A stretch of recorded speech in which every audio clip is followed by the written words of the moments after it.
Hello बच्चों, my dear student, BK ज्ञान class में आप लोगों का स्वागत है। तो कक्षा 12th का फिजिक्स का मॉडल पेपर 2024 लेकर आए हैं बच्चों।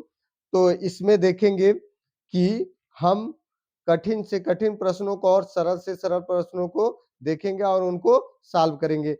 और बच्चों इस बार 70 नंबर बिल्कुल पक्का टारगेट बनाइए। 95% पेपर में 100% आएगा। तो बच्चों हम उन प्रश्नों को देखेंगे जो प्रश्न प्रत्येक विगत वर्षों में आते हैं और उन प्रश्नों को सॉल्व करेंगे और उनके उत्तर को देखेंगे। तो बच्चों हम आपके लिए बहुत मेहनत से लेकर मॉडल पेपर आए हैं, तो चैनल को सपोर्ट करिए और चैनल को सब्सक्राइब करिए और वीडियो को लाइक करिए और शेयर भी करिए। तो बच्चों हम पहला देखेंगे, पहले खंड जो है अ में देखेंगे विकल्प क्वेश्चन और चारों विकल्पों में देखेंगे कौन सा विकल्प सही है और उन विकल्पों को हम निशान लगाएंगे। तो चलते हैं बच्चों, हम देखते हैं पहला हमारा क्वेश्चन क्या है उनको देखेंगे। तो पहला क्वेश्चन हमारा है इलेक्ट्रॉन के आवेश एवं सहिता का अनुपात होगा। तो सहिता मतलब होता है द्रव्यमान, ठीक है, इलेक्ट्रॉन का द्रव्यमान। तो पहला ऑप्शन क्या है 1.77 इंटू 10 के पावर 11 कूलम प्रति किग्रा। दूसरा ऑप्शन क्या है 1.9 इंटू 10 के पावर और 12 कूलम प्रति किग्रा। तीसरा क्या है बच्चों 1.6 इंटू 10 के पावर -19 कूलम प्रति किग्रा। और चौथा क्या है 3.2 इंटू 10 के पावर, ठीक है, 11 कूलम प्रति किग्रा है। तो बच्चों हम उन प्रश्नों को इनका ऑप्शन देखेंगे कौन सा ऑप्शन सही है। तो चलते हैं देखते हैं कौन सा ऑप्शन सही होगा। चलिए देखते हैं कौन सा ऑप्शन सही होगा। तो चलिए देखते हैं हमारा क्या होता है बच्चों। यहाँ पर देखिए कण कण का आवेश, ठीक है, कण का आवेश बटे कण का द्रव्यमान। तो क्या हो जाएगा Q बटे एम, Q बटे एम। तो हम कह सकते हैं बच्चों E बटे क्या हो जाएगा यमी। तो यमी क्या है इलेक्ट्रॉन का द्रव्यमान। तो इलेक्ट्रॉन का आवेश क्या होगा 1.6 इंटू 10 के घाते -19। तो नीचे क्या द्रव्यमान क्या होगा इलेक्ट्रॉन का 9.1 इंटू 10 के पावर -31 होगा। ठीक है बच्चों, जब हम इसको डिवाइड करेंगे तो हमारा क्या आ जाएगा 1 दशमलव क्या आ जाएगा 1 दशमलव, ठीक है, 77 इंटू 10 के पावर 11, ठीक है, कूलाम प्रति किग्रा आ जाएगा। तो हमारा ऑप्शन कौन सा सही होगा। तो चलते हैं देखते हैं 1.77 किस में है। तो देखिए 1.77 किस में है पहला। तो हमारा बच्चों क्या हो गया पहला ऑप्शन सही हो गया। अब हम दूसरे क्वेश्चन की तरफ बढ़ते हैं और उन क्वेश्चन को देखेंगे। देखिए दूसरा क्वेश्चन हमारा क्या है y में 1 सेमी दूरी पर रखे प्रत्येक 1 माइक्रोकूलम के दो धनात्मक भिन्न आवेशों के निकाय की विद्युत स्थिति ऊर्जा ज्ञात करनी है। क्या ज्ञात करनी है विद्युत स्थिति ऊर्जा ज्ञात करनी है। तो बच्चों देखिए विद्युत स्थिति ऊर्जा हम ज्ञात कर लेते हैं। देखिए यहीं पर बहुत, तो Q बराबर क्या होता है 1 माइक्रोन कूलम। तो हम इसको लिख सकते हैं 1.1 इंटू 10 के घाते -6 कूलम, ठीक। और बच्चों R बराबर हमारा कितना दिया है 1 सेमी। तो 1 सेमी दिया है तो 1 सेमी को हम किस में बदलेंगे 10 के घाते -2 मीटर है।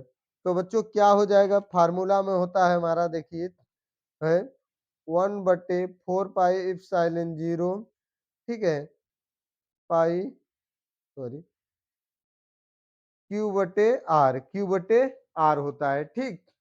Q बटे R हो गया तो मान रखेंगे हमारा आ जाएगा 9 इंटू 10 के घाते 9 इंटू यहाँ पर Q बटे R का मान रखेंगे यहाँ पर तो 10 के घाते -6 बटे 10 के घाते -2। तो हमारा कितना आ जाएगा V का मान बच्चों कितना आ गया 9 इंटू 10⁵ क्या आ जाएगा, वोल्ट आ जाएगा। अब भी का मान आ गया। अब हम बच्चों देखेंगे हमारा U बराबर क्या होता है, Q into V, Q into V होता है। तो बच्चों क्या हो जाएगा, U बराबर रख दीजिए मान 9 इंटू 10⁵ Q का मान अभी निकाले हो आप, ठीक है, 1 होगा, इंटू आपका क्या हो जाएगा, V का मान आपने निकाला, Q का मान रख दीजिए 1 इंटू 10⁻⁻6 रख दिए। जब इसको हम, ठीक है, सॉल्व करेंगे तो हमारा बच्चों कितना आ जाएगा, 0.9 जूल आ जाएगा। तो देखते हैं कौन सा ऑप्शन सही है। 0.9 जूल कौन सा ऑप्शन सही है, हमारा दूसरा ऑप्शन सही है। तो अब बच्चों हम आगे वाला क्वेश्चन देखेंगे। हमारा नेक्स्ट क्वेश्चन क्या है, देखिए,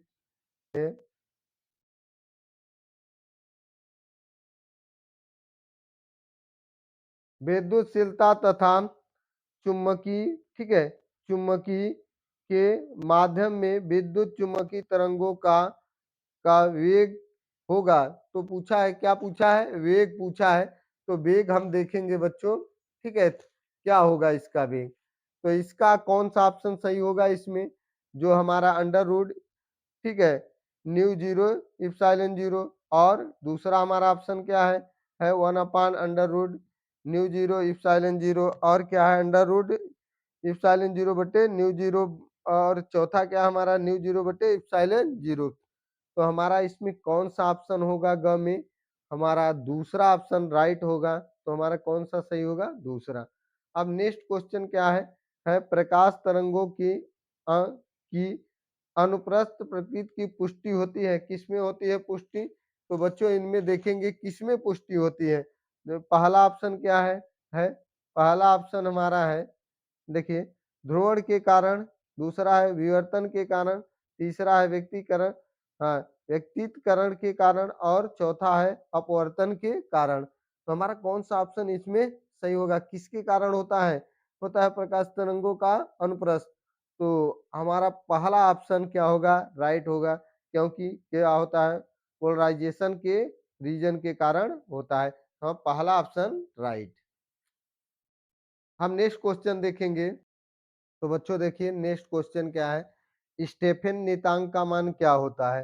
तो स्टेफन नीतांक का मान क्या होता है, तो बच्चों देखिए, ठीक है, पहला ऑप्शन क्या है 1 पॉइंट, ठीक है, 087 इंटू 10⁻⁻7, ठीक है, मीटर -1, और दूसरा ऑप्शन क्या है 6.6 इंटू 10⁻⁻34 जूल सेकेंड, और तीसरा क्या है 1.38 इंटू 10⁻⁻23 जूल केल्विन, और ठीक है, नेक्स्ट क्या है, चौथा है 5.67 इंटू 10⁻⁻8 वाट मीटर स्क्वायर, और केल्विन का स्क्वायर 4। तो बच्चों इसमें क्या है, स्टेफिन क्या है देखिए क्या होता है स्टेफिन का एक फार्मूला है, ठीक है, स्टेफिन का फार्मूला है, जो E बराबर क्या होता है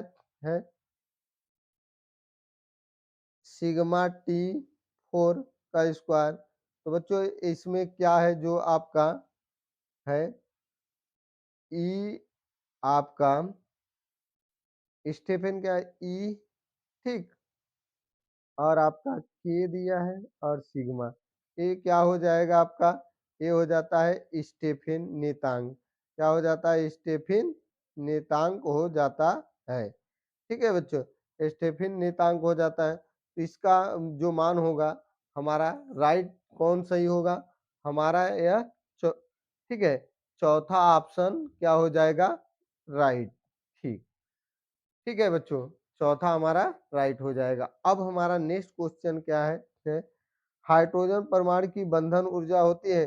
तो हाइड्रोजन परमाणु की बंधन ऊर्जा हम समझाते हैं बच्चों, कैसे इनके हाइड्रोजन, देखिए क्या होता है हाइड्रोजन की, हाइड्रोजन में, ठीक है, आपका एक प्रोटॉन होता है और एक क्या होता है इलेक्ट्रॉन होता है, ठीक, और इनमें परमाणुओं की संख्या कितनी होती है, परमाणुओं की संख्या आपकी हो जाती है 1। ठीक, अब परमाणुओं की संख्या 1 है, तो परमाणु के जो परमाणुओं के नाभिक में क्या होगा? नाभिक में, ठीक है, नाभिक में न्यूट्रॉनों की संख्या कितनी हो जाएगी? न्यूट्रॉनों की संख्या हो जाएगी 0। कितनी हो जाएगी? 0 हो जाएगी। तो अब हमारा इसमें कौन सा ऑप्शन सही होगा? हमारा दूसरा ऑप्शन राइट सही होगा। ठीक है बच्चों, अब हम आगे बढ़ते हैं है खंड बी के तरफ। तो खंड बी में हमारे जो कितने नंबर के एक एक नंबर क्वेश्चन पूछे जाएंगे, जो हम चलते हैं देखते हैं। ठीक है बच्चों, चलिए देखते हैं जो एक एक नंबर का क्या है पूछा है। पहला पहला हमारा क्वेश्चन है, पूछा गया है, देखिए विद्युत द्विध्रुव क्या है? जो एक नंबर, तो इसकी परिभाषा लिखना है। विद्युत द्विध्रुव क्या है? वह विद्युत निकाय जिसमें दो बराबर, एक सिस्टम है, एक निकाय है, ठीक है, परंतु विपरीत प्रकार के बिंदु आवेश एक दूसरे से बहुत कम दूरी पर रखे हों, एक दूसरे से कम दूरी पर रखे हों, उसे विद्युत द्विध्रुव कहलाता है। क्या होता है? एक निकाय है, ठीक है, दो बिंदु, दो जैसे एक निकाय है Q1 और Q2, और इनके बीच की दूरी क्या हो? R हो, ठीक है। अब इनके भी कम पर रखे हो तो इनके बीच जो क्या होता है? विद्युत द्विध्रुव होता है। अब बच्चों नेक्स्ट क्वेश्चन है हमारा, अगला क्वेश्चन क्या है? अगला क्वेश्चन हम देखेंगे, जो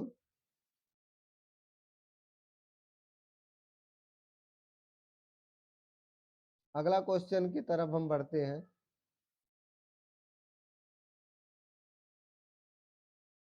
आवेशित कण के अनुगमन वेग तथा विद्युत धारा के घनत्व में क्या संबंध है? घनत्व में क्या संबंध है? तो बच्चों हम इसका देखिए, धारा घनत्व तथा अनुगमन वेग में संबंध।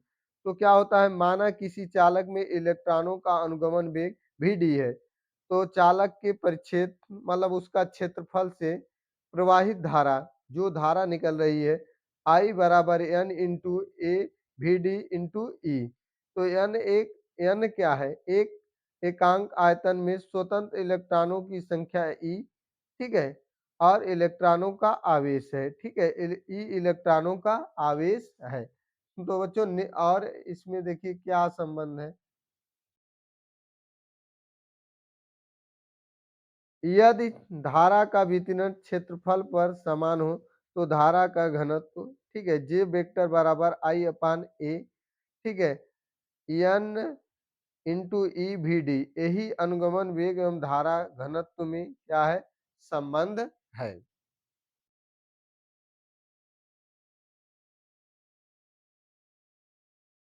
तो बच्चों देखिए नेक्स्ट क्या है हमारा, ग है, ठीक है, ग है, चुंबकीय क्षेत्र में गतिमान आवेशित कण की चाल क्यों नहीं बदलती है? क्यों नहीं बदलती है? एक नंबर में पूछा जाता है, तो क्यों नहीं बदलती है? चुंबकीय क्षेत्र में गतिमान आवेश पर चुंबकीय बल सदैव कण की चाल के लंबवत होती है। क्या होती है? लंबवत। अतः इस पर कोई कार्य नहीं किया जाता है, जिससे इसकी ऊर्जा अर्थात चाल नहीं बदलती है। जब इसकी ऊर्जा और इस पर कोई कार्य नहीं किया जा सकता है तो इसकी जो चाल और इसकी ऊर्जा नहीं बदलेगी। ठीक है बच्चों, तो यही क्या है, क्यों नहीं बदलती है, यही है। अब देखिए हमारा नेक्स्ट क्वेश्चन है, ठीक है, नेक्स्ट क्वेश्चन है ग, किसी पतले प्रिज्म द्वारा उत्पन्न विचलन कोण का सूत्र लिखिए। तो हमको क्या लिखना है? विचलन कोण का सूत्र, ठीक है, डेल्टा एम बराबर बराबर एन माइनस वन, ठीक है, ए, ये हमारा सूत्र है। अब बच्चों क्वेश्चन अगला नेक्स्ट क्वेश्चन हमारा है देखिए अगला क्वेश्चन है, समझ लीजिए एक क्वेश्चन बहुत ही इंपॉर्टेंट है जो एग्जाम में पूछे जाते हैं विगत वर्षों में। अन्योन प्रेरण गुणांक की परिभाषा दीजिए। अन्योन प्रेरण गुणांक क्या है? परस्पर समीप रखी हुई दो कुंडली के बीच, परस्पर समीप रखी हुई दो कुंडली के बीच क्या होता है? प्रेरण गुणांक द्वितीय कुंडली में क्या होता है? फ्लक्स ग्रंथियों की संख्या के बराबर होता है, जबकि प्रथम कुंडली में एकांक धारा प्रवाहित हो रही है। क्या हो रही है? एकांक धारा प्रवाहित हो रही है। अब बच्चों हम नेक्स्ट क्वेश्चन देखेंगे, अगला क्वेश्चन, अगला क्वेश्चन हमारा है देखिए लास्ट है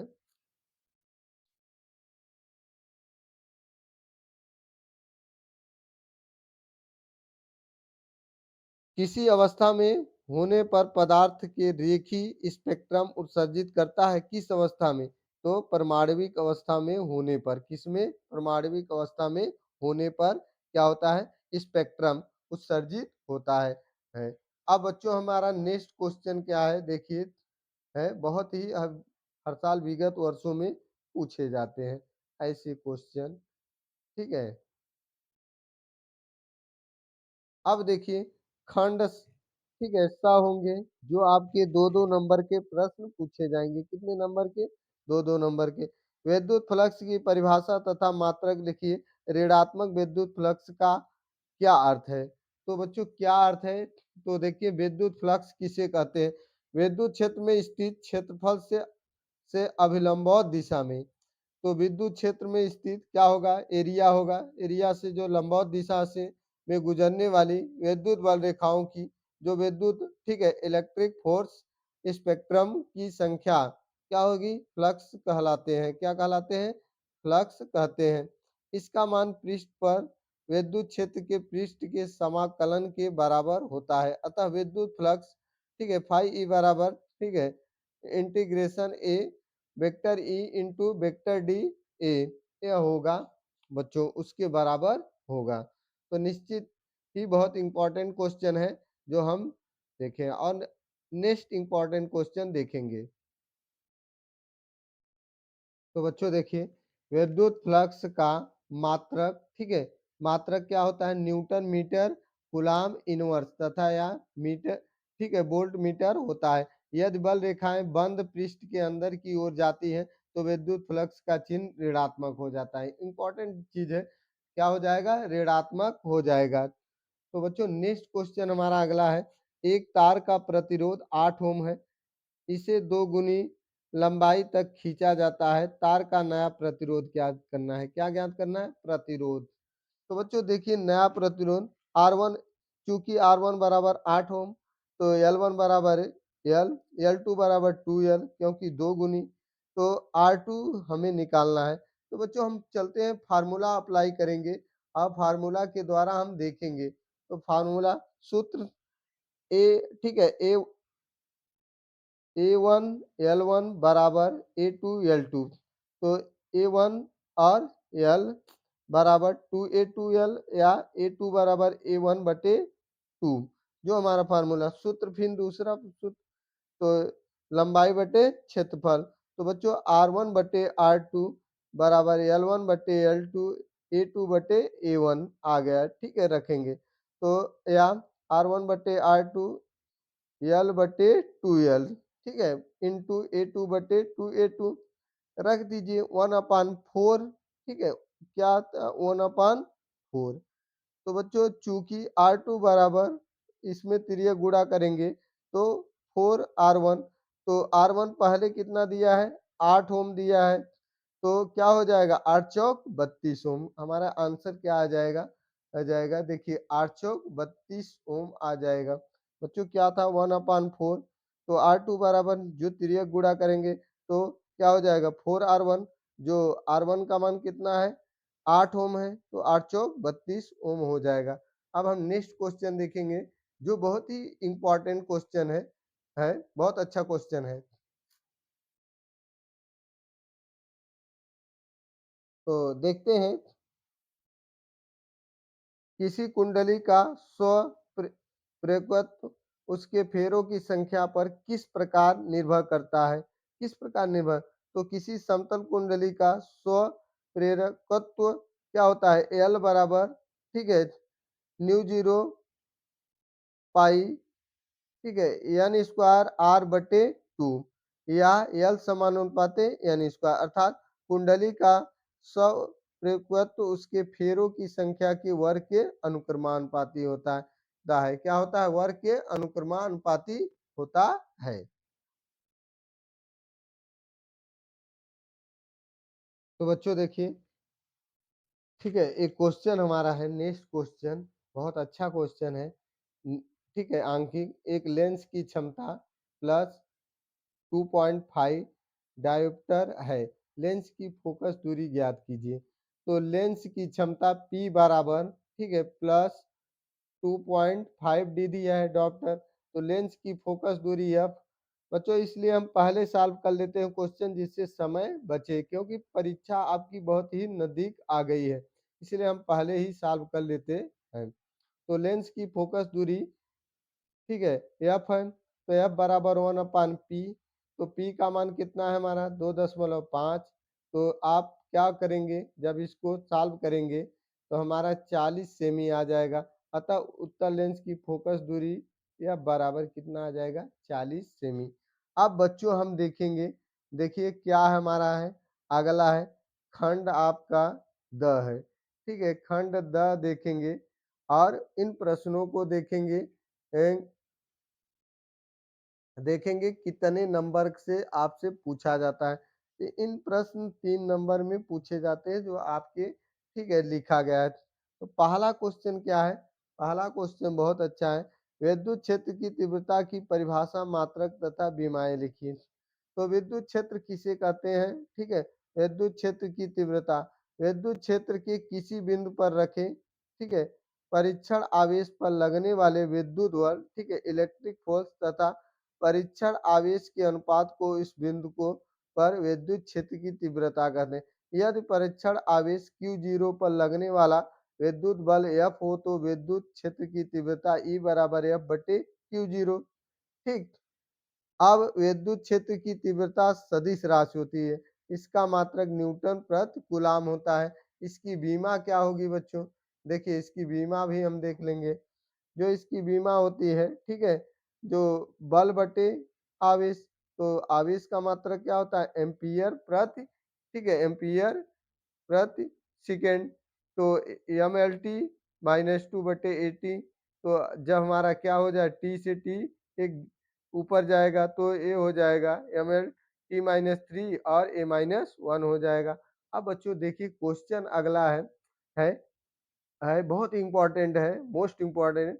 R1 तथा R2 त्रिज्याओं वाले दो गोली चालकों को आवेशित किया गया, ठीक है, यदि उन्हें एक तार द्वारा जोड़ा जाए तो उनके पृष्ठों के आवेश घनत्वों का अनुपात क्या होगा। तो बच्चों देखिए क्या करते हैं, दो गोली चालकों, ठीक है, चालकों को तार द्वारा जोड़ने पर उन पर आवेशों की पुनः वितरण धारिताओं के अनुपात में होता है, अतः उन पर नए आवेशों का अनुपात क्या Q1/Q2 और धारिता क्या होगी C1/C2 होगा, C1/C2। तो बच्चों हम आगे देखते हैं। तो बच्चों देखिए, चूंकि देखिए, ठीक है, गोली चालक की धारिता उसकी त्रिज्या के अनुपात होती है, तो C1/C2 बराबर R1/R2, समीकरण 2। जहां R1 तथा R2 उन गोली चालकों की त्रिज्या है, समीकरण 1 एवं 2 से। तो बच्चों 1 और 2 से क्या है Q1/Q2 R1/R2, समीकरण 3। परंतु अब आवेशों के पृष्ठ घनत्वों का अनुपात, आवेशों के पृष्ठ घनत्वों का अनुपात, तो बच्चों देखते हैं अनुपात क्या होता है, ठीक है, देखिए आप सिग्मा 1 सिग्मा 2 बराबर Q1/4 पाई R1 का स्क्वायर Q2/4 पाई R2 का स्क्वायर। यहाँ से 4 पाई से 4 पाई डिवाइड हो जाएगा, कट जाएगा इससे और इससे डिवाइड हो गया। अब बचा सिग्मा 1/सिग्मा 2 Q1/Q2 R2 स्क्वायर/R1 स्क्वायर, समीकरण 4। अब बच्चों देखिए, अब हम लेंगे समीकरण 3 एवं समीकरण 4। सिग्मा 1/सिग्मा 2 R1/R2 R2 स्क्वायर/R1 का स्क्वायर। अब बच्चों देखिए, या तो सिग्मा 1/सिग्मा 2 R2/R1, तो अनुपात क्या होगा सिग्मा 1/सिग्मा 2 बराबर R2/R1। ये हो गया हमारा। अब हमारा नेक्स्ट क्वेश्चन बहुत अच्छा इंपॉर्टेंट क्वेश्चन है, जो कई वर्षों से विगत परीक्षाओं में पूछे जा रहे हैं। तो हमारा क्या है व्हीटस्टीन सेतु की ठीक है, संतुलन अवस्था में उसकी भुजाओं के प्रतिरोध में संबंध स्थापित कीजिए, रिलेशन स्थापित कीजिए। तो व्हीटस्टीन का सेतु किसे कहते हैं, कहते हैं उसको, यह प्रतिरोधों की ऐसी विशेष अवस्था होती है जिसकी सहायता से, ठीक है, किसी, ठीक है, किसी किसी चालक का प्रतिरोध सुगमता पूर्वक ज्ञात किया जा सकता है। सुगमता पूर्वक ज्ञात किया जा सकता है। तो बच्चों अब हम आगे देखेंगे। तो बच्चों देखिए, संतुलन शर्त का निगमन, ठीक है जी। क्या होता है? देखिए यह हमारा क्या है, व्हीटस्टोन सेतु है, ठीक है, बना दिए हैं, जो हमारा फिगर में दिखाई दे रहा। तो चित्र में 4 प्रतिरोध है, ठीक है, क्या है, पी क्यू आर और एस। एक, ठीक है, चतुर्भुज ए बी सी डी, एक चतुर्भुज है ए, ठीक है, बी सी और डी है, भुजाएं बनाते हैं। विकिरण क्या है, बी डी है, बी और डी विकिरण है। में धारा मापी तथा विकिरण ए सी में, ठीक है, जो आपका ए सी है, इस प्रकार से एक सेल लगा है, ठीक है, सेल लगा है। अतः ए एवं बी के बीच विभवांतर, ए एवं डी के बीच विभवांतर, तो आई वन इंटू पी बराबर आई टू इंटू आर, जो समीकरण पहला। इसी प्रकार, ठीक है बच्चों, इसी प्रकार हम देखेंगे, आगे देखते हैं। इसी प्रकार सी एवं बी के बीच विभवांतर, सी एवं डी के बीच का विभवांतर, ठीक है, आई वन इंटू क्यू बराबर आई टू इंटू एस। समीकरण समीकरण एक को समीकरण दो से भाग देने पर, तो आई वन बटे आई वन पी बटे क्यू, आई टू बटे I two R S but R बटे एस। तो हमारा बच्चों आई से आई वन कट जाएगा, आई टू से आई टू बचा, पी बटे क्यू आर बटे एस बचा, इससे इससे डिवाइड हो गया और इसका इससे डिवाइड हो गया। अब बच्चों यही हमारा क्या है, यही सेतु की संतुलन शर्तें हैं, यही सेतु की संतुलन शर्तें हैं। अब देखिए एक न्यूमेरिकल क्वेश्चन है, बहुत अच्छा क्वेश्चन है, ठीक है बच्चों, और बहुत ही सरल है। तो देखते हैं, एक इलेक्ट्रॉन 10 के घाते -2 वेबर मीटर के चुंबकीय क्षेत्र में 10 के घाते 7 मीटर प्रति सेकंड की वेग से 0.6 सेमी त्रिज्या के वृत्ताकार मार्ग पर चल रहा है। कण का विशिष्ट आवेश q बटे m में ज्ञात कीजिए। अब मान लीजिए बच्चों, हम सॉल्व करते हैं इसको, यही हमारा उत्तर है। हम इसको सॉल्व करेंगे और देखेंगे वृत्ताकार मार्ग की त्रिज्या r बराबर m इंटू भी बटे क्यू इंटू बी, जो चुंबकीय क्षेत्र है बी, तो क्यू बटे एम बराबर भी बटे आर बी। तो मान रखेंगे, जो देखें, क्यू बटे एम बराबर 10 के घाते माइनस 10 के घाते 7 दिया है, बटे 10 के घाते -2 इंटू 0.6 इंटू 10 के घाते -2 दिया है। तो क्यू बटे एम, अब यहाँ पर सॉल्व करेंगे, तो 10 के घाते 11 बटे आपका 0.6, तो क्यू बटे एम आप 0.16 इंटू 10 के घाते 12, ये हमारा यही आएगा, यही हमारा क्या होगा, आंसर हो जाएगा। ठीक है बच्चों, यही हमारा क्या हो जाएगा, आंसर। जब यहाँ एक बटे हो जाएगा, 6 से करेंगे तो एक एक क्या, और इसके बाद बचा आपका 6 36, तो ये हो जाएगा आपका राइट। अगला हमारा क्वेश्चन है बच्चों, जो बहुत अच्छा क्वेश्चन है, इंपॉर्टेंट क्वेश्चन है, जो विगत वर्षों में पूछे गए हैं। तो हमारा क्या है, विद्युत चुम्बकीय प्रेरण के फैराडे के नियम लिखिए। तो विद्युत चुम्बकीय प्रेरण के फैराडे के नियम क्या थे? विद्युत चुम्बकीय प्रेरण के फैराडे के नियम दो थे। तो पहला क्या था, जब किसी परिपथ या सर्किट में गुजरने वाला चुम्बकीय फ्लक्स में परिवर्तन होता है, तो उस परिपथ में एक प्रेरित विद्युत वाहक बल उत्पन्न हो जाता है। यदि परिपथ बंद है तो उसमें प्रेरित धारा बहने लगती है और तब तक बहती है जब तक कि चुंबकीय फ्लक्स में परिवर्तन होता रहता है। यह पहला नियम था। दूसरा नियम उनका क्या था है दूसरा नियम था, प्रेरित विद्युत वाहक बल चुंबकीय फ्लक्स के परिवर्तन की ऋणात्मक दर के बराबर होता है। यदि डेल्टा टी समयांतराल में चुंबकीय फ्लक्स में परिवर्तन डेल्टा 5 हो तो प्रेरित विद्युत वाहक बल ई बराबर ठीक है बच्चों, ई बराबर क्या हो जाएगा, माइनस डेल्टा फाइव बटे डेल्टा टी, सीमा डेल्टा टी जीरो हो तो ई बराबर माइनस डी फाइव बटे डी टी।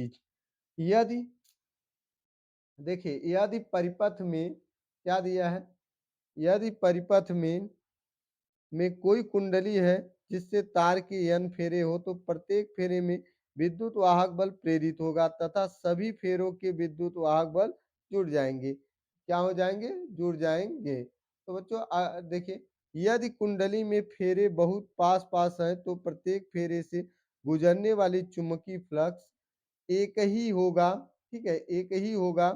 अतः इस दशा में पूरी कुंडली में प्रेरित विद्युत वाहक बल ई बराबर माइनस एन डेल्टा फाइव बटे डेल्टा टी, जहां पर डेल्टा टी जीरो है तो ई बराबर माइनस एन डी फाइव बटे डी टी, डी फाइव बटे डी टी हो जाएगा बच्चों। तो नेक्स्ट क्वेश्चन देखेंगे हम। तो बच्चों नेक्स्ट क्वेश्चन हमारा है, बहुत अच्छा क्वेश्चन है जो विगत वर्षों में पूछा गया था। यदि प्रकाश की एक किरण हवा से कांच के पृष्ठ पर 45 डिग्री पर आपतित हो तो यह 15 डिग्री विचलित हो जाती है, तो कांच और वायु पृष्ठ के लिए क्रांति कोण का मान ज्ञात कीजिए। तो हमारा विचलन को डेल्टा बराबर आई माइनस आर, तो डेल्टा कितना दिया है आपका 45 डिग्री माइनस आर बराबर क्या है 15 डिग्री, तो आर बराबर 45 माइनस 15 कितना आ गया 30। तो कांच का निरपेक्ष अपवर्तनांक n बराबर साइन आई बटे साइन आर, ठीक है, n बराबर साइन आई का मान रखेंगे 45 अंश और आर का मान आपका निकाले हैं साइन 30, साइन 30 रखेंगे।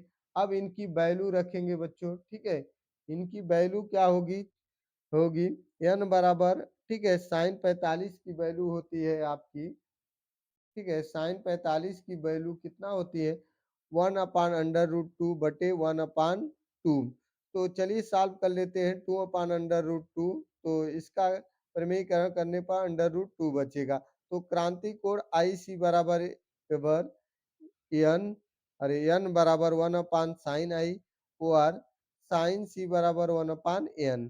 तो बच्चों देखिए अब हमारा क्या हो जाएगा, हो जाएगा साइन आई सी बराबर 1/√2, 1/√2 साइन तो 45 अंश, अतः क्रांति कोण आई सी बराबर कितना हो जाएगा 45 अंश हो जाएगा। ये हमारा आंसर होगा।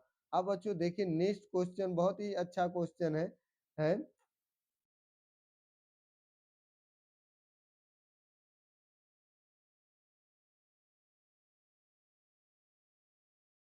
देखिए हाइगेंस की द्वितीयक तरंगिकाओं का सिद्धांत क्या है। तो बच्चों क्या है, हाइगेंस की द्वितीयक तरंगिकाओं का सिद्धांत निम्न परिकल्पना पर है। तो पहला क्या है देखिए अच्छे से हम देखते हैं। तो पहला क्या है, जब किसी माध्यम में स्थित तरंग स्रोत से तरंग निकलती है तो स्रोत के चारों ओर स्थित माध्यम के कण कंपन करने लगते हैं और माध्यम में ऐसा पृष्ठ जिस पर स्थित सभी कणों के कंपन की कला समान होती है तरंगाग्र कहलाता है।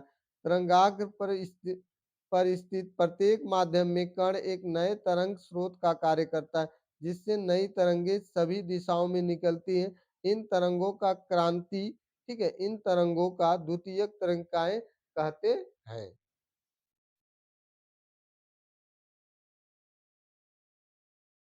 तो बच्चों देखिए जब मुख प्लेट, ठीक है, P1 को प्लस क्यू आवेश दिया जाता है तो स्थिर विद्युत प्रेरण द्वारा प्लेट P2 की, ठीक है, भीतरी सतह पर माइनस क्यू आवेश उत्पन्न होता है। तो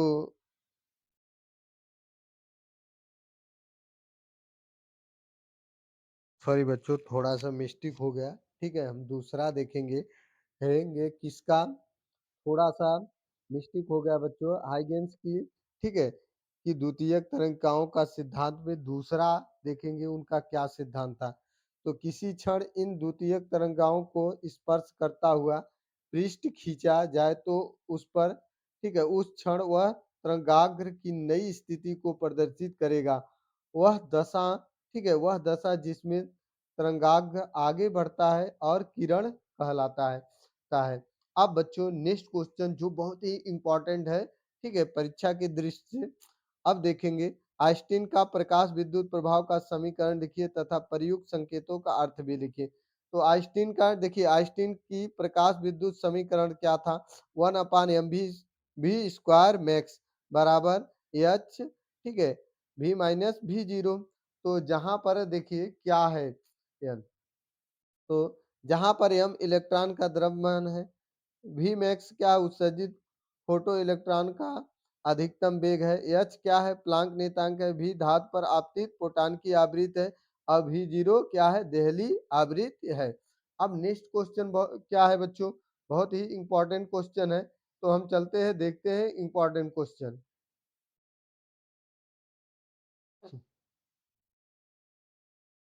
क्या है। परमाणु द्रव्यमान का मात्रक, ठीक है, इसका किग्रा से संबंध बताइए। क्या बताइए? संबंध बताइए। तो बच्चों देखिए, परमाणु द्रव्यमान का मात्रक परमाणुओं और नाविकों तथा मूल कणों के अति सूक्ष्म द्रव्यमानों को व्यक्त करने के लिए चुना गया मात्रक परमाणु द्रव्यमान मात्रक कहलाता है। ठीक है, एक परमाणु द्रव्यमान मात्रक एटमॉस्फेयर यूनिट कार्बन, ठीक है, कार्बन के एक परमाणु द्रव्यमान के 12वें भाग के बराबर होता है। तो 12वें भाग के बराबर होता है। तो बच्चों देखिए, तो एक एटमॉस्फेयर यूनिट बराबर 1/, कार्बन के एक परमाणुओं का द्रव्यमान बराबर 1/12 या 12/n ग्राम या बराबर 1/n ग्राम। तो परंतु अगाडो संख्या बराबर इतना प्रति ग्राम मोल होता है। तो चूंकि 1 AMU बराबर 1/m, तो 1/6, ठीक है, 6.02 इंटू 10⁻23 ग्राम।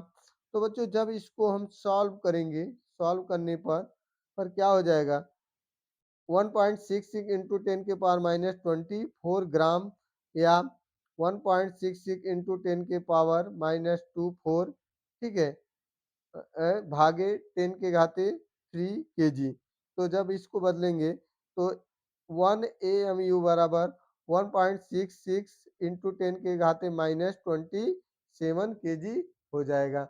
ये हमारा हो गया। अब हम नेक्स्ट क्वेश्चन देखेंगे।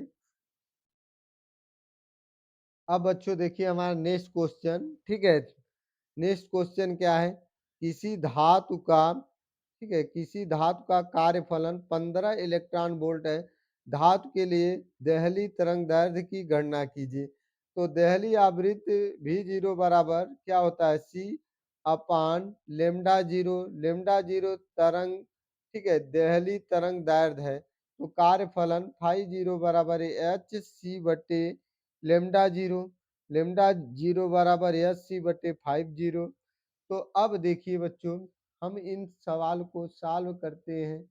क्या पूछा है, देहली तरंग दैर्ध्य, तो चूंकि 50 बराबर हमारा दिया है 1.5 इलेक्ट्रॉन वोल्ट, जो हम इसको क्या करेंगे, अब इसको हम जूल में बदल लेंगे।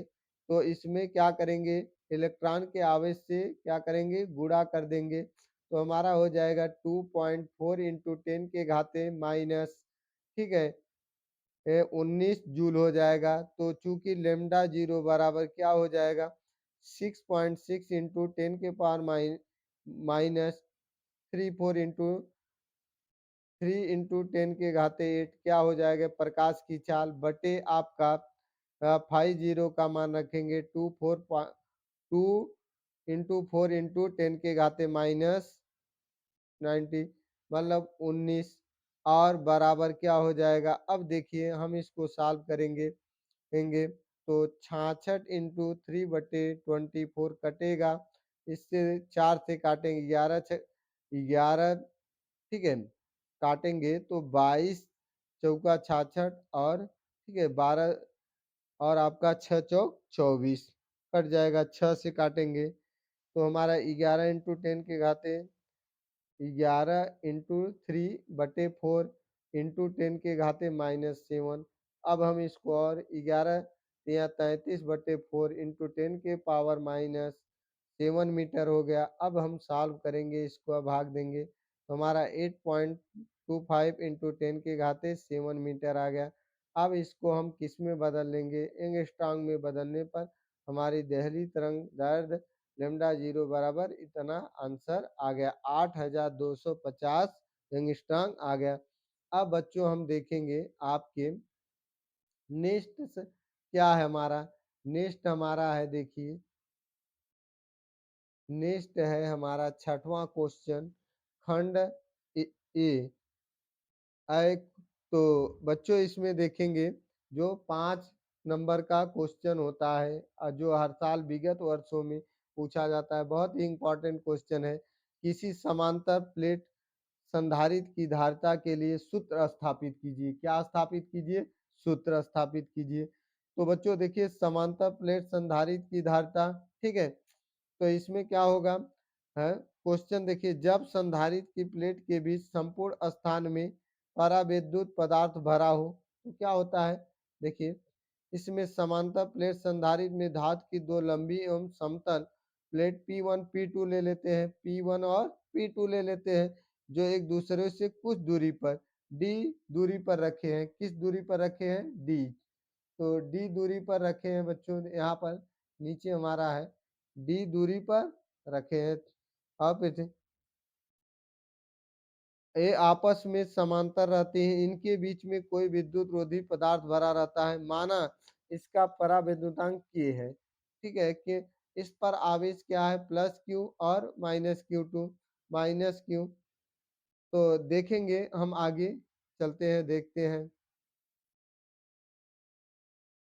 तो बच्चों देखिए हमारा क्वेश्चन, जब मुख्य प्लेट P1 को प्लस Q आवेश दिया जाता है तो स्थिर विद्युत प्रेरण द्वारा प्लेट P2 की भीतरी सतह पर माइनस Q आवेश उत्पन्न होता है। तो P2 का संबंध पृथ्वी से होने के कारण, जो हम पहले देखा, इसकी बाहरी सतह का प्लस Q आवेश पृथ्वी से दिए गए स्वतंत्र इलेक्ट्रॉनों द्वारा उदासीन हो जाता है। इस प्रकार प्लेट P2 पर केवल माइनस Q आवेश रह जाता है। इसी प्रकार दोनों प्लेट परस्पर विपरीत, ठीक है, प्रकृति के आवेशों से आवेशित हो जाते हैं तथा इसके बीच एक विद्युत क्षेत्र उत्पन्न हो जाता है जिसकी तीव्रता E बराबर सिग्मा बटे के इप्सिलॉन जीरो, इप्सिलॉन जीरो होता है, ठीक है बच्चों। अब देखिए हम देखेंगे, यदि प्लेटों के बीच विभवांतर भी हो तो सूत्र V बटे डी से, तो V बटे डी से V बराबर E इंटू डी, तो V बराबर क्या, Q अपान के epsilon zero A into D. तो चूंकि संधारित्र की धारिता C बराबर Q अपान B होती है, तो मान रखने पर चूंकि C बराबर Q बटे Q, ठीक है, जो भी की जगह रखेंगे इसके स्थान पर यहाँ रखेंगे, तो के इप्सिलॉन जीरो ए, तो Q से Q कट गया इंटू डी, तो हमारा C बराबर क्या बचा बच्चों, C बराबर हमारा बचा क्या है, के इप्सिलॉन जीरो ए बटे डी, जो समीकरण क्या है, 1 है। चलते हम आगे देखते हैं।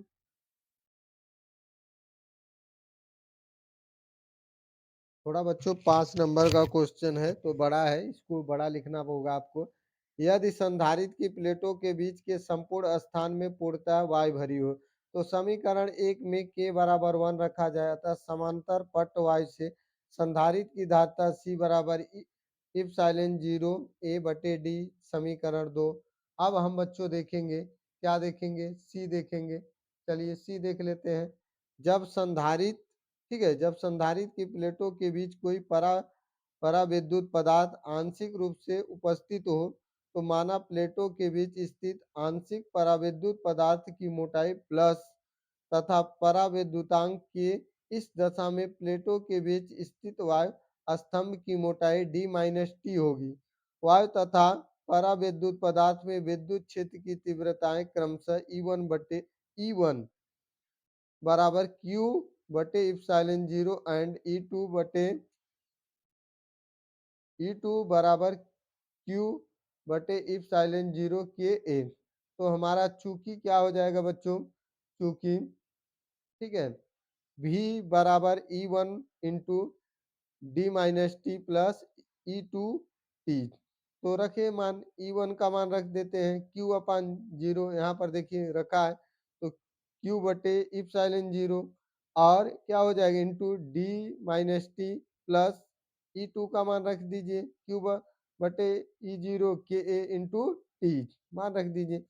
अब भी चूंकि भी बराबर Q upon epsilon 0 D minus T plus T बटे के, यहाँ पर Q upon epsilon 0 D minus T 1 बटे के हो जाएगा। अतः संधारित्र की धारिता, ठीक है, संधारित्र की धारिता क्या होती है, संधारित्र की धारिता होती है हमारी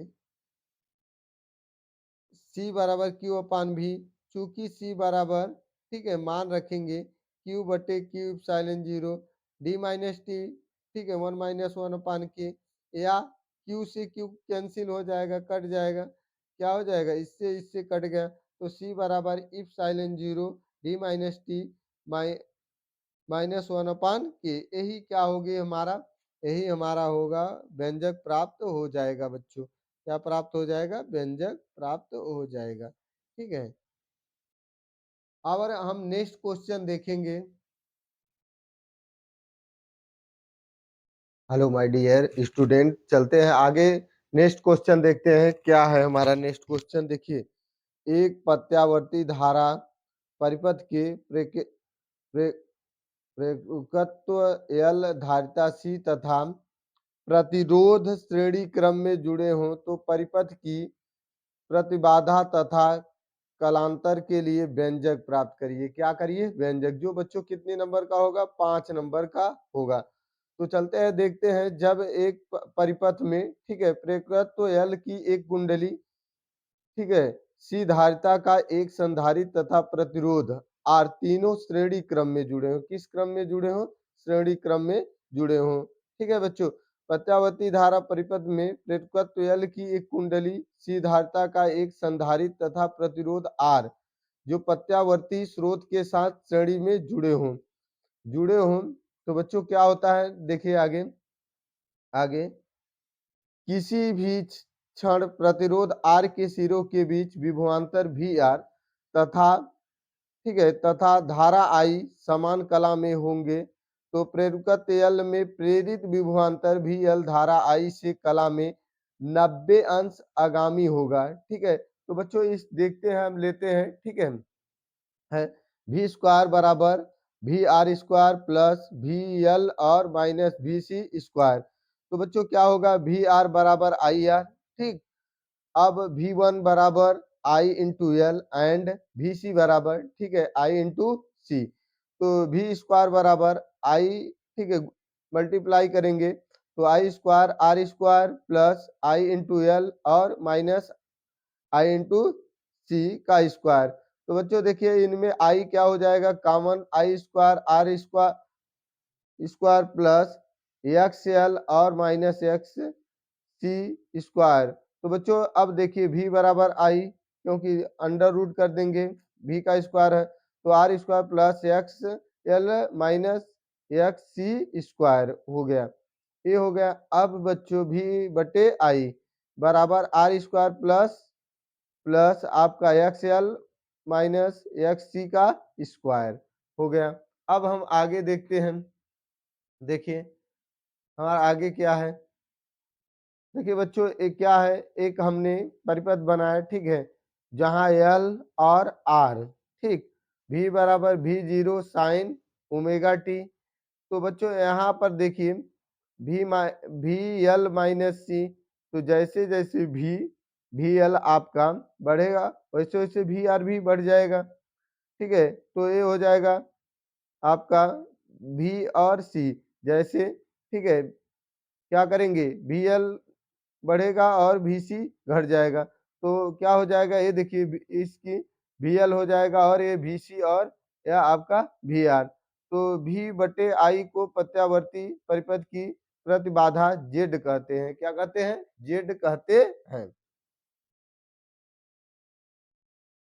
तो बच्चों देखिए, जेड बराबर हमने पहले बात कर चुके कि जेड से डिनोट करते हैं, तो जेड बराबर क्या हो जाएगा, under root R square plus X L और माइनस एक्स सी का स्क्वायर। तो जेड बराबर आर स्क्वायर प्लस, अब देखिए एक्स एल की जगह क्या रखेंगे, ओमेगा एल बटे माइनस 1 ओमेगा सी स्क्वायर। तो चूंकि एक्स एल ठीक है बराबर ओमेगा एल एंड एक्स सी बराबर 1 ओमेगा सी। अब देखिए बच्चों वोल्टेज भी तथा धारा आई के बीच कालांतर फाई हो तो टेन फाई बराबर वी एल माइनस वी सी बटे वी आर बराबर एक्स आई एक्स एल माइनस आई एक्स सी बटे आई आर बराबर एक्स एल माइनस एक्स सी बटे आर ले ले। और तब एक्स एल की जगह ओमेगा एल माइनस ठीक है -1 सी बटे आर हो जाएगा। अतः कालांतर फाई बराबर टेन -1 और ओमेगा एल -1 बटे ओमेगा सी बटे आर। तो बच्चों देखिए अब आगे हम क्या करेंगे, निगमन है सूत्र व्यंजक प्राप्त करने के लिए, ये हमारा यही व्यंजक प्राप्त हुआ।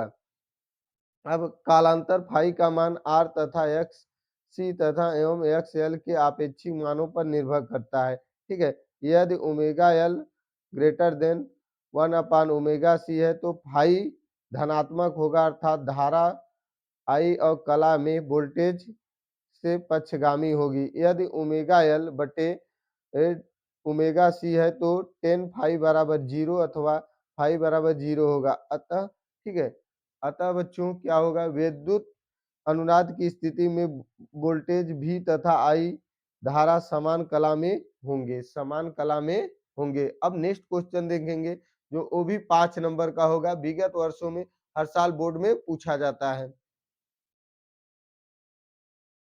तो बच्चों देखिए नेक्स्ट क्वेश्चन है आपका लाइट से है, किससे है, लाइट से, जो 5 नंबर में पूछा जाता है। ठीक है, अब देखिए परस्पर संपर्क में रखे दो पतले लेंसों की संयुक्त दूरी के सूत्र का निगमन कीजिए, व्यंजक प्राप्त करिए। तो बच्चों हम दो संपर्क में रखे लेंसों की संयुक्त फोकस दूरी, अब पहला स्टेप, जब दोनों लेंस उत्तल उत्तल हो तो मान लीजिए क्या होगा, माना दो पतले उत्तल लेंस L1 एवं L2 जिनकी मुख्य अक्ष एक ही है तथा फोकस दूरियां F1 एवं F2 है, Y में एक दूसरे के संपर्क में रखे हैं, एक दूसरे बिंदु O मुख्य अक्ष पर पहले लेंस L1 के समान U दूरी पर रखिए। यदि लेंस L2 न हो तो L1 वस्तु का ठीक है वस्तु का प्रतिबिंब I पर बनेगा। तो बच्चों अब I पर बनेगा तो हम इसका देखिए, यदि I की L1 से दूरी V डैश हो तो लेंस की सूत्र के लिए 1/V डैश -1/U बराबर 1/F1, समीकरण 1। अब देखिए बच्चों, अब देखिए L1 है L2 है, यहाँ से एक जो यहाँ पर और यहाँ पर I पर मिल गई और यहाँ पर I डैश, और इनके बीच की दूरी क्या है, V है, और इनके बीच की दूरी क्या है, V डैश है, और इन O और इनके बीच की दूरी क्या है, U है। तो बच्चों अब देखिए हम देखेंगे, क्या देखेंगे, पहले लेंस द्वारा बना प्रतिबिंब इसके लेंस के लिए आभासी वस्तु का कार्य करता है, दूसरा लेंस इसका अंतिम प्रतिबिंब आई पर बनता है, जिसकी L2 से भी हो तो लेंस के सूत्र से 1/V -1 डैश भी और बराबर 1/F, समीकरण 2। अब नेक्स्ट हम देखते हैं और सॉल्व करते हैं। अब बच्चों समीकरण 1 एवं समीकरण 2 को जोड़ने पर, ठीक है, दोनों को जोड़ने पर तो हमारा क्या हो जाएगा, जोड़ दें 1/V -1/U बराबर 1/F प्लस 1/F2, समीकरण 3। अब दोनों लेंसों के स्थान पर एक अकेला ऐसा पतला लेंस प्रयोग किया जाए जो U दूरी पर रखी वस्तु का प्रतिबिंब V दूरी पर बनाए, तो उसकी फोकस दूरी F के लिए, ठीक है, F के लिए, तो F के लिए क्या हो जाएगा, तो 1/V -1/U बराबर 1/F, जो समीकरण 4। अब समीकरण 4 को लेने पर और 3 को, तो 1/V -1/U प्लस 1/F2 या F बराबर F1 F2 प्लस F1 और प्लस F2 हो जाएगा। यहाँ F संयुक्त लेंस की फोकस दूरी है, संयुक्त लेंस की फोकस दूरी है। अब बच्चों हम आगे देखेंगे दूसरा, देखिए यदि एक उत्तल लेंस तथा दूसरा अवतल लेंस हो तो 1/f बराबर 1/f1 और प्लस 1/-f2 लेंगे, क्योंकि उत्तल लेंस के लिए माइनस, या 1/f बराबर 1/f1 प्लस f1 क्या हो जाएगा, प्लस माइनस माइनस, तो माइनस 1/f2, तो बराबर f1 f2 बटे f2 माइनस f1 हो जाएगा। अब बच्चों हम नेक्स्ट क्वेश्चन लेंगे, जो ए भी कितने नंबर का होगा, 5 नंबर का होगा। तो हमारा नेक्स्ट क्वेश्चन क्या है देखिए, नेक्स्ट क्वेश्चन ये भी 5 नंबर का है। तो नाभिकीय विखंडन तथा नाभिकीय संलयन से आप क्या समझते हो, उदाहरण सहित इसकी व्याख्या, जो हम केमिस्ट्री में भी पढ़ते हैं ऐसे क्वेश्चनों को।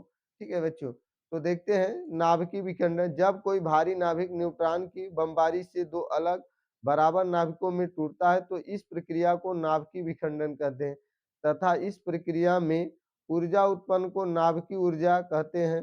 विखंडन होने वाले द्रव्यमान से कुछ कम होता है। द्रव्यमान की यह क्षति, मतलब जो क्षति हो रहा है, जो ऊर्जा निकल रही है नाभिकीय ऊर्जा उत्पन्न होने के कारण, जैसे यूरेनियम पर न्यूट्रॉन की बमबारी की जाती है तो वह बोरियम तथा क्रिप्टॉन के आइसोटोप में टूट जाता है। किस में टूट जाता है, आइसोटोप में, तथा 3 न्यूट्रॉन उत्पन्न होते हैं और ऊर्जा निकलती है। और आगे देखते हैं, तो बच्चों देखिए यूरेनियम और ठीक है न्यूट्रॉन, और न्यूट्रॉन अब इस पर बेरियम बमबारी और क्रिप्टॉन, और आपका 3 क्या न्यूट्रॉन निकल रहा है और ऊर्जा, यही है समीकरण। नाभिकीय संलयन, जिस प्रक्रिया में दो हल्के नाभिक परस्पर सहयोग करके एक भारी नाभिक बनाते हैं, दो हल्के नाभिक सहयोग करके एक भारी नाभिक बनाते हैं, उसे नाभिकीय संलयन कहते हैं।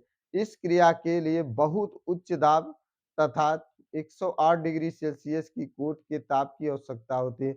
इतना उच्च दाब एवं ताप पृथ्वी पर प्राकृतिक रूप से उपलब्ध नहीं है, अतः यह क्रिया पृथ्वी पर स्वाभाविक रूप से संभव नहीं है।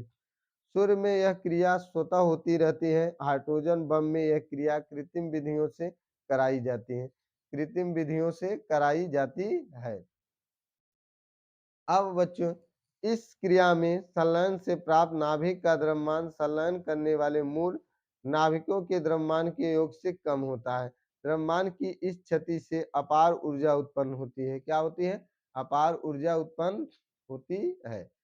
जैसे भारी हाइड्रोजन के दो नाभिकों के संलयन से निम्न अभिक्रिया संभव है।